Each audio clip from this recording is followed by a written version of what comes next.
अस्सलामुअलैकुम दोस्तों, उम्मीद है सब लोग खैरियत से होंगे। बात करेंगे ओमान आउट पास ऑनलाइन रजिस्ट्रेशन और एक नए फ्रॉड के बारे में। ये एक मालूमाती वीडियो है और हम सबके लिए लाजमी है कि इस चीज़ का ख्याल करें। जैसे ओमान में आउट पास की रजिस्ट्रेशन का अमल शुरू हुआ, साथ ही फ्रॉडिये जो हैं ठगबाज हैं वो भी एक्टिव हो गए हैं और लोगों को अप्रोच कर रहे हैं कि अगर आपने ओमान आउट पास के लिए ऑनलाइन रजिस्ट्रेशन करवानी है, आप उनके साथ अपना पासपोर्ट, आईडी वगैरह जो भी डॉक्यूमेंट आपके पास हैं वो शेयर करें।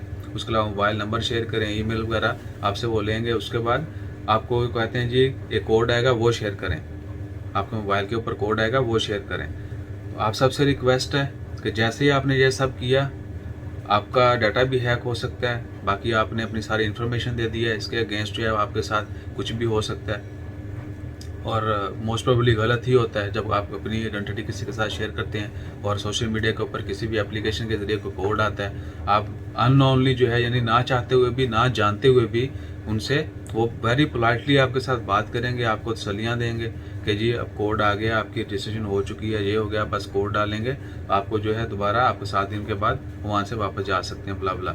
यानी सेम प्रोसेस आपको बताएंगे कि आपने जो है जो एम्बेसी में होता है या जो सनद सेंटर पे होता है या जो ऑनलाइन जैसा प्रोसीजर है, आपको एग्री कर लेंगे और जैसे ही आपने कोड शेयर किया कुछ ना कुछ बुरा हो जाएगा। आप सबसे रिक्वेस्ट है कि कभी भी अभी अपनी आइडेंटिटी यानी कोई भी आपकी आईडी कार्ड, पासपोर्ट, इवन के लाइसेंस वगैरह किसी के साथ शेयर मत करें। इवन कि आप जानते भी हों तब भी जो है एहतियात करें। और उसके अलावा अगर आपको कोई भी रैंडमली कोई कोड आता है मोबाइल के ऊपर के जी पिन कोड वगैरह, पासकोड वगैरह, इस तरह की कोई भी चीज़ किसी के साथ कभी भी शेयर ना करें जब तक आपको उसका 101% पता ना हो।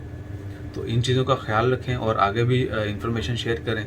हमारे एक दोस्त हैं बड़े अच्छे, तनवीर काज़मी भाई, उन्होंने उनकी वॉइस मैसेज भी सेंड किए। अगर आप वो सुनना चाहते हैं तो हम फेसबुक के ऊपर जो है पोस्ट कर देते हैं, इंस्टाग्राम और फेसबुक के ऊपर पोस्ट कर देते हैं। वो आपको बड़े पोलाइटली बोलेंगे कि भाई ये जो शेयर करें फिक्र ही कोई नहीं, आप बिला ख़तर जो है वो बेफिक्र हो जाएं, आपको जो 7 दिन बाद जो है आप ओमान से जा सकते हैं। ओमान गवर्नमेंट ने, किसी भी एम्बेसी ने किसी भी बंदे को इस तरह अपॉइंट नहीं किया। पाकिस्तान एम्बेसी की लास्ट नाइट खबर शेयर की थी, उन्होंने अपनी टीम तश्कील दी है। वो लोग जो जाके पाकिस्तानी स्कूल्स के अंदर बड़े एहतराम के साथ जो है और क्या कहते हैं कि जो रिक्वायरमेंट है वो भी शेयर की जा चुकी हैं, वो आपसे लेंगे। ऑनलाइन रजिस्ट्रेशन होगी, आपको गाइड कर दिया जाएगा कि आगे नेक्स्ट आपने जो है वो क्या करना है, आगे आपने क्या करना है। सो प्लीज़ खुद भी ख्याल रखिएगा, दूसरों को भी बताइएगा। स्पेशली जितने भी दोस्त अब आउट पास के लिए तगोदो कर रहे हैं उनको ज़रूर बताइए कि अपनी आइडेंटिटी जो है और या कोड वगैरह के लिए कोई भी आपको अप्रोच करता है तो उसको रिप्लाई मत करें। अपना ख्याल रखें, दुआ में याद रखें। जज़ाकल्लाह, अल्लाह हाफिज़।